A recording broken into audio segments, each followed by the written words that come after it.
Hello, this is Super's Corner, show about Hudson County Schools of Technology, its students, its staff, and its programming. We have once again Frank Gargiulo, our Superintendent of Schools.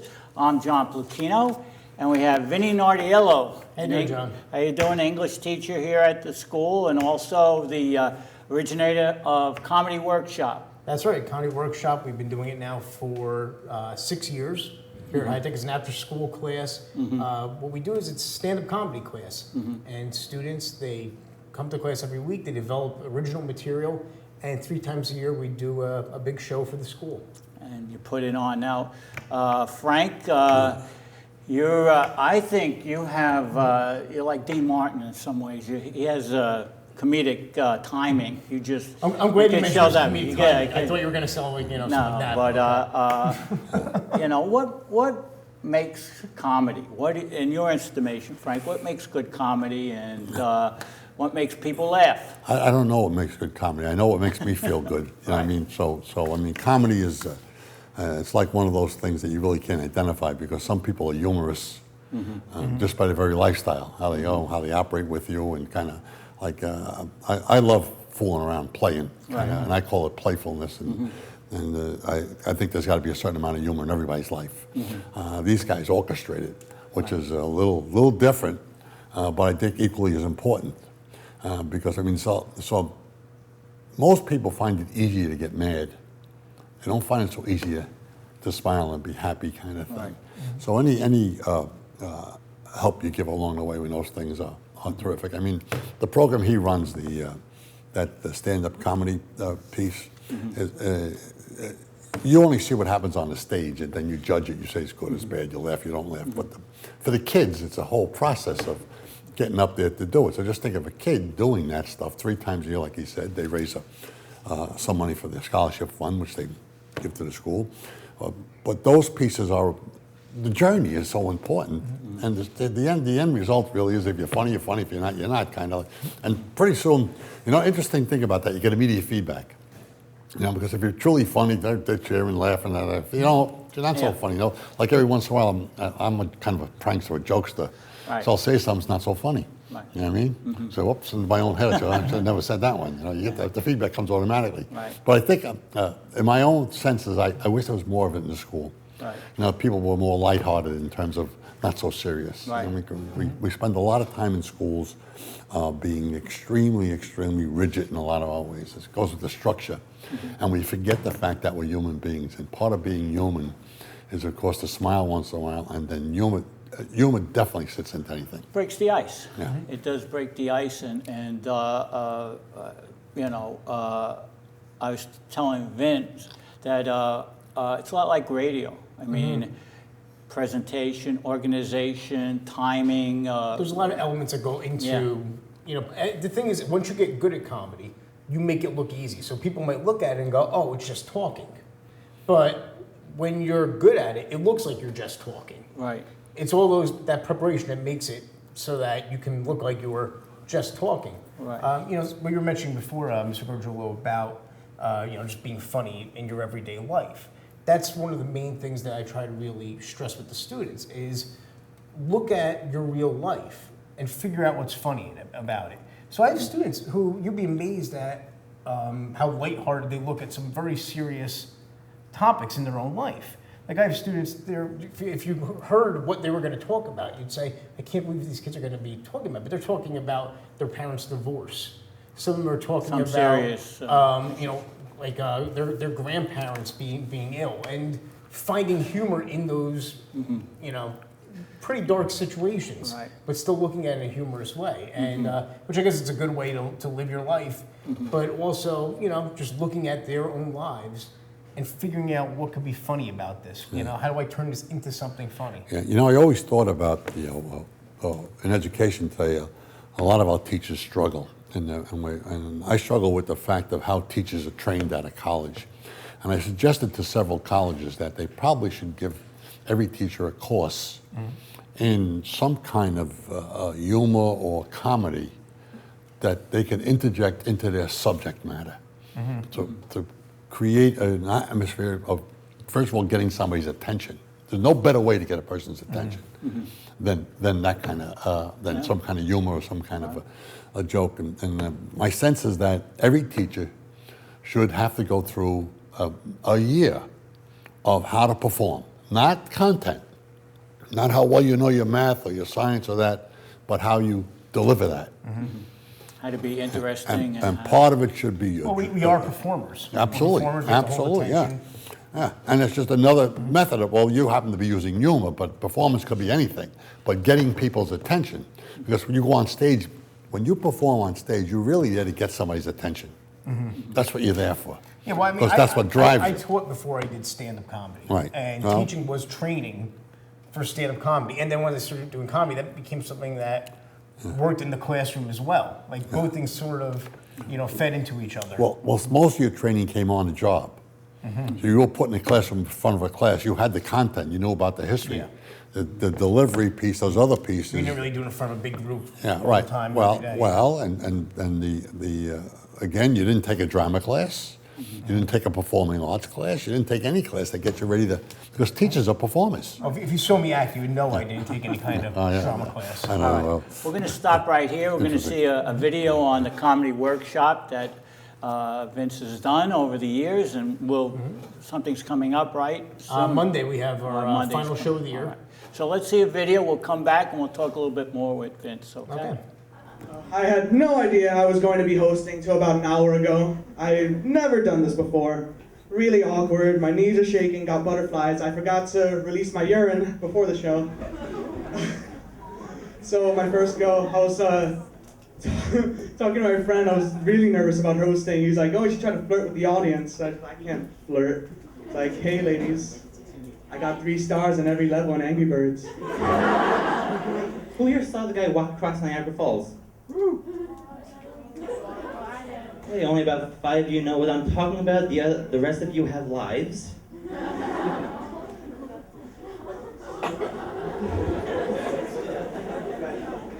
Here's what happened. This guy, Nick Walenda, or whatever his name is, he actually got a tightrope and tightroped over and across Niagara Falls into Canada.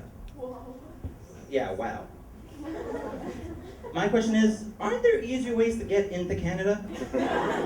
To try and combat this fact that I can't get a girlfriend, I tried going to the gym, and I signed up for kickboxing. So yeah, and I took it for like a month, and then my mom refused to pay afterwards, so I just couldn't go. And I had to I got in really good shape for that month. I had like the 6-pack and like the pecs, and then for like this next month, I'm just watching myself go out of shape, and it's like I'm like the Wicked Witch melting, just and I'm just like drowning in my own sorrow, like I'm filthy.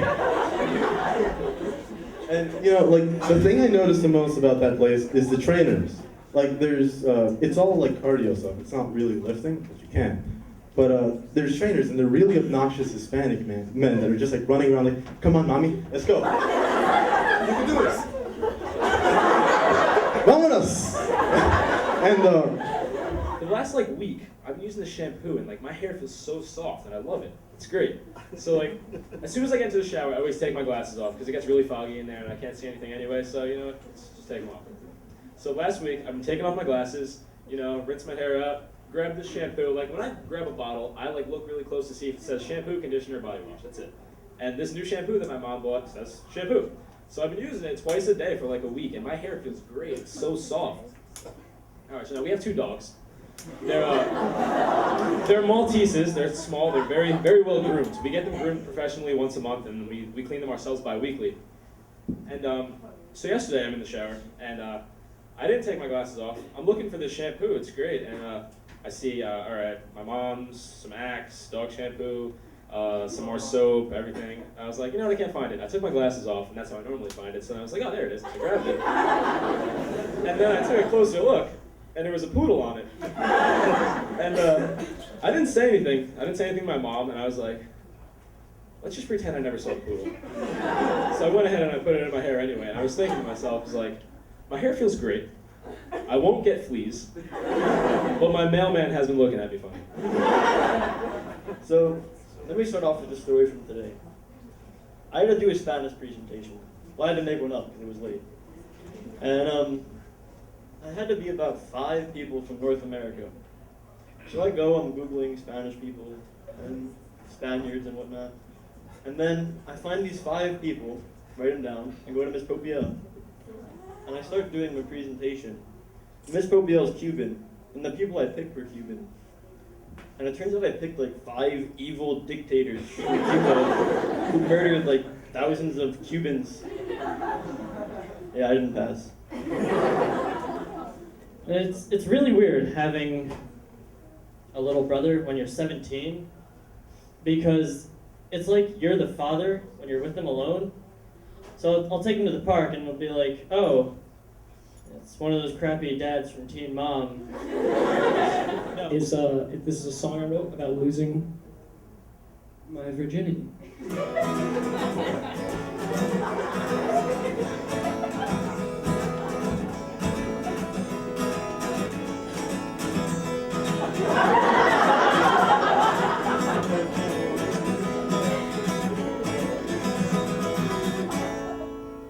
I still have to write lyrics.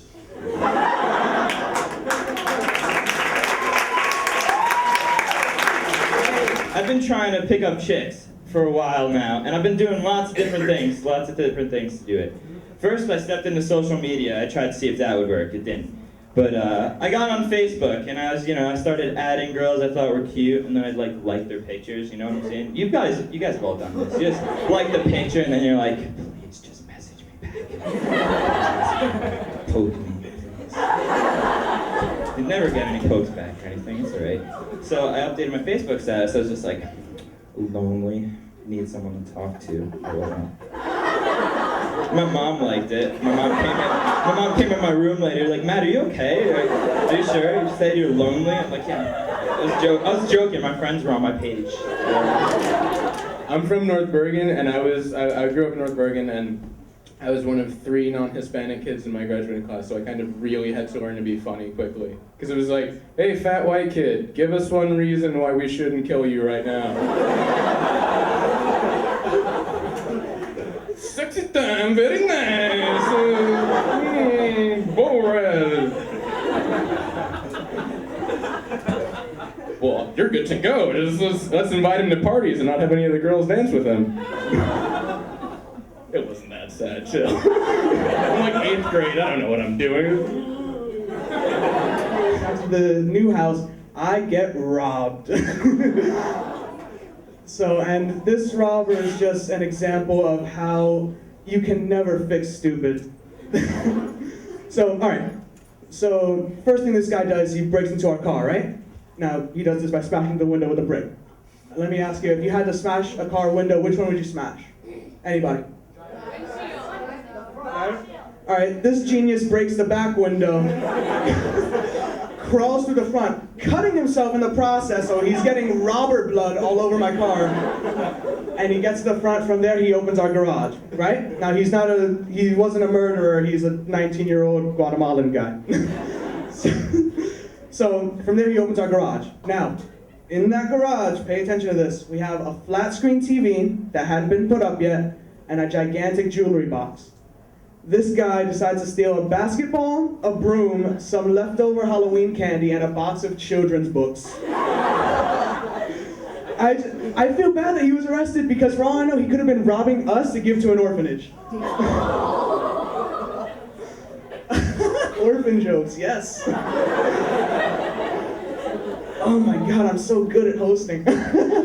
So, do you think he just needed stuff to do? Like he's like, ooh, now I can play some sports, I can catch up on my reading, who doesn't like candy? Oh, I can clean my apartment, finally. But since he has such a big tie to the circus and all this stuff, I kind of want him to die.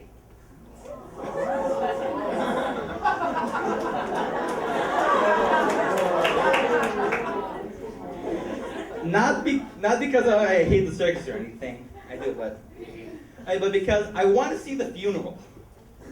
I can just imagine at the outskirts of a town, just a giant black tent. The lion tamer is the priest. Yeah, the hearse comes up, 50 clowns just jump out. Yeah, $3 admission. The whole thing happens. There's an elephant literally in the room.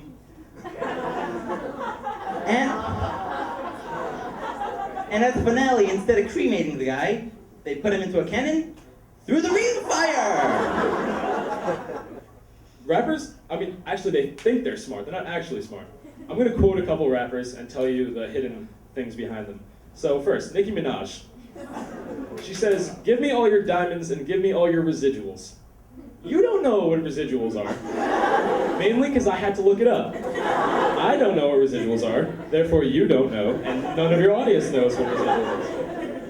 I looked up residuals, and it means like, after you die, the money that's left over. So she pretty much is like, Big Sean, give me all your diamonds, and when you die, give me all your money too. Oh, did you guys hear about, well, we had to have heard about the guy in Miami who had his face eaten off by the homeless man? So they said he was hallucinating on bath salts. And I guess, sure, that makes sense. Maybe he thought it was like a Reese's Pieces of face. But once you strip his clothes off, don't you realize that it's not a piece of candy? Yeah. And then there's all the other zombie attacks like in Hackensack or whatever. Yeah, there was one that like some guy cut himself open and threw his intestines at the police. I don't know. But it's scary how dumb America is. Like, you'll go on to read these news articles, and people will be like, "I told you, it's a zombie apocalypse." Do you really think that? Like, I want to know. Is anybody that dumb to think that there's a zombie apocalypse? Love me some pot roast. Not my mother's pot roast, though. Yeah, she is not a good cook. I mean, it is bad enough to the point where I actually look forward to our yearly trips on an airplane just for the dinner. Oh, you mean I can have burnt chicken patty in between 2 stale pieces of bread? And not burnt Jell-O? Oh boy! Yes, my mom actually burnt Jell-O once. I have no idea how, don't ask me, I just don't know. On a somewhat related note, condom names are funny. Because some of them are named very poorly and would indicate that they work just as poorly. Like Ramses condoms are named after the pharaoh, Ramses, who had 100 kids. And then Trojan condoms are way worse, because the Trojans are famous for being the victims of the world's largest documented case of unwanted penetration.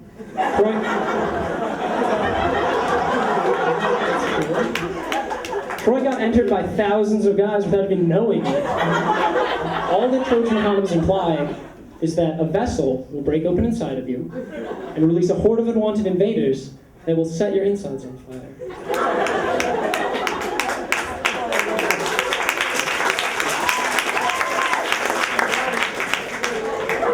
I've been playing lots of video games. I've been packing on a couple pounds. It's whatever. Big fan of Call of Duty. It's like a war game. You guys, it's like shoot guns at people and stuff. Like bam bam. So like, there's different ones. There's World War II one. There's one in Vietnam. There's one in like modern day and stuff. So it's like I was playing, but I've been playing it so much. I think like years down the line, I'm gonna have to join a VFW, the Veterans of Fake Wars. I'm gonna be so traumatized by it. Like I'm gonna have war flashbacks. I'll just be sitting at home eating dinner, and all of a sudden, I'll hear the guns in my head. My mom will be like, "Matt, you okay?" I'll be like, "I'm seeing war visions, Mom. I'm back in Nam. I'm back in Nam. You don't know how many virtual lives I have on these hands, Mom. I've seen people lose connections. I've seen my best friends get kicked off because they had to go eat dinner. You don't know the things I've seen, Mom." I've lived in North Bergen low these 17 years, and I'm moving finally. I'm going to City College, so I'm moving to Harlem, which is, it's true, I'm moving to Harlem. So I've decided I'm just never going to live where I'm supposed to live. I'm never going to be in Williamsburg or like Hoboken even. It's just going to be like, but I think after I graduate college in Harlem, 21 gun salute, they weren't hired by the school.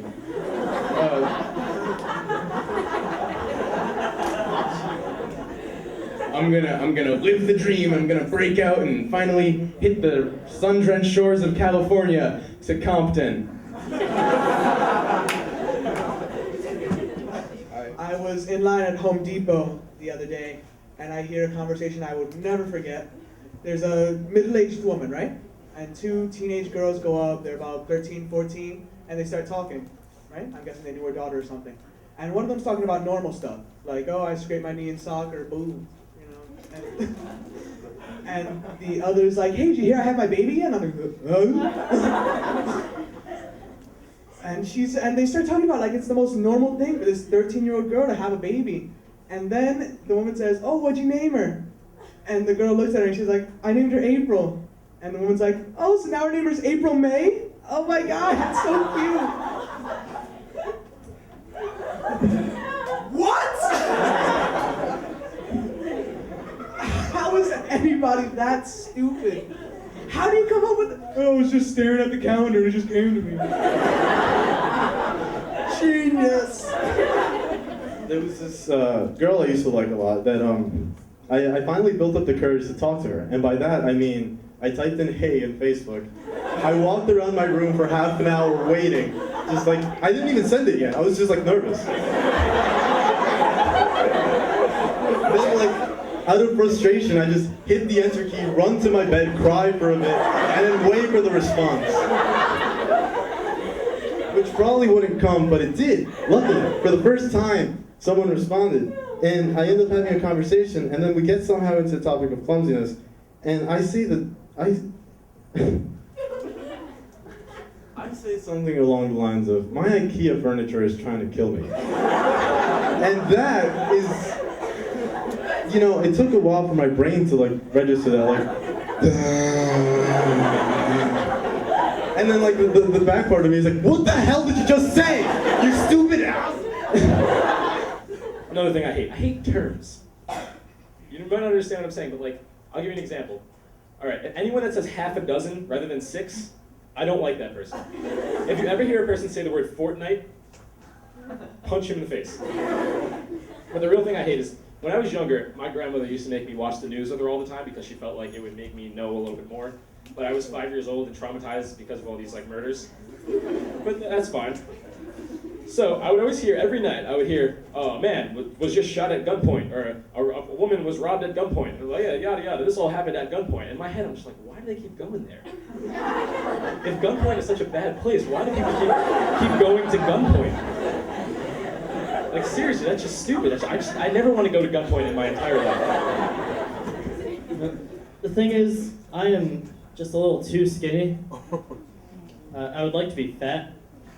That would just be, what? No. It would just be optimal, gain a bunch of weight. Because it seems like fat people are able to have more fun with themselves. Like, I'm just sitting there alone in my room. What can I do? Play with myself. But no, fat people, I can just sort of jiggle around, grab a Matchbox car, roll around my belly, play with my boobs. For something on a lighter note, I don't know if you guys know this, but if you put a baby on a Tempur-Pedic mattress, it'll die. It's kind of funny. Because what happens is its head is too heavy and its neck is too weak, so it can't support itself, so it'll capsize like the Titanic, sink into the foam. They don't advertise this at all. Like, if you look at the commercials, like there's a guy jumping around on a bed and a glass of wine that doesn't move. It's not like they put a baby on the bed and the guy jumps around and the baby doesn't move, because then they'd have to turn it over and explain to the mom what happened at the end.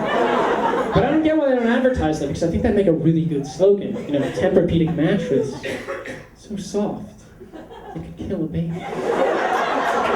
Oh, so, yeah, this is my 3rd year comedy class. This is my last show, obviously, as I've told you already. But Nord's been great. He's been helping us out and everything. He always helps us out when we need material and stuff. He has an unorthodox way of doing it, though. He kind of takes anything you're probably insecure about or anything bad that's happened to you and just tries to make you think it's fun. Like, we walk into class one day, and Albert walks in, and Albert's looking all sad, just like sits down at his desk, he's like about to cry. And Nord's like, what's up, man, are you okay? He's like, oh, my grandma got into this car accident, she's in pretty bad shape. He's like, dude, you should totally do a joke about that. That is hilarious. Albert starts to cry, he's like, well, you don't think it's funny? Like, she was all like, bam! Oh, you gotta do a joke about that, everyone will think it's hilarious. Writing material for comedy is really hard. like, you have to, alright, so you have to, I look at everything and I try to find something funny in it. And sometimes I look at the wrong things and find something funny in it, which makes me an asshole. Because, for example, I was thinking the other day, the worse your life is, the better a comic you'll be, because you just have more things to talk about. And I was thinking, wouldn't Ethiopian children be the best comics of all? If they weren't dying, they would be the best comedians of all time. Welcome back to Super's Corner, a show about Hudson County Schools of Technology with Frank Gargiulo, our superintendent of schools. We've been talking about comedy and comedy workshop with Vince Nardiello. And we just saw a video on the comedy workshop. Tell us a little bit about that and what goes into that and what goes into comedy. And well, every week students have to have something new to talk about. It may not be something that makes into the final edit or final product of what they perform, but some new observation. You know, one of the things I tell them the first day of school, carry some kind of like notebook with you, or make sure that you have some kind of something on your phone that you just, and anything you observe that seems odd, unusual to you, jot it down. We're going to try to take a look at it and figure out what could be funny about this. Then as we develop the writing, we develop performing techniques, you know, just even something as simple as how do you hold a microphone is something that actually has to be learned, because in the beginning you have students, you know, they're holding a microphone here and their head's going like this. Right. And we've all seen people, you know, public speakers who do that kind of thing. So that's the kind of thing that they would, you know, learn as well. And then, like I said, we have, 3 shows, and they all raise money for the scholarships. Yes, and we've given out, I think, about $7,000 in scholarships since the beginning of the class. It's impressive. And Dave, some of your students have gone on to various other things. They've appeared in nightclubs and stuff like that. Yeah, I've several who have actually gotten paid work outside of the school, and after high school, have stuck with comedy. Another student went to the business end more, and now is actually doing bookings for comedy, so he's focusing on that. But even if they never do anything else in stand-up comedy, there's a lot that they learned that can be utilized later on. Like you spoke before about, just using humor. I've seen you speak many times. There's always a couple of jokes in there. All right, it's an important thing. Just keep an audience engaged. If you're somebody who's in sales, you want to learn how to speak in front of people. If you're somebody who just needs to socialize with your coworkers, well, you need to learn how to do that. He usually does a kind of a roast to some of the retiring teachers, and he'll go around like 10 minutes before he actually goes on, write down a couple of things, and then really deliver a very well-timed comedic performance, and it's impressive. That took a lot of years, John, but I think that in terms of the kids' benefits from that, there's an offshoot to that. It's not only the fact that it's comedy because it's fun to do and stuff, but the number one issue for people in the country today is the fear, is public speaking. And there's no better way for a student to learn good self-esteem and good self-confidence. Right. Just think of yourself going before an audience and having to deliver a joke, not knowing whether it's going to go over. That takes a lot of courage. Sure. Besides the preparation piece, but it's a big, big thing. And so people that can do that, I think, have a leg up. I truly do. I think that the fact that you got up there and did it.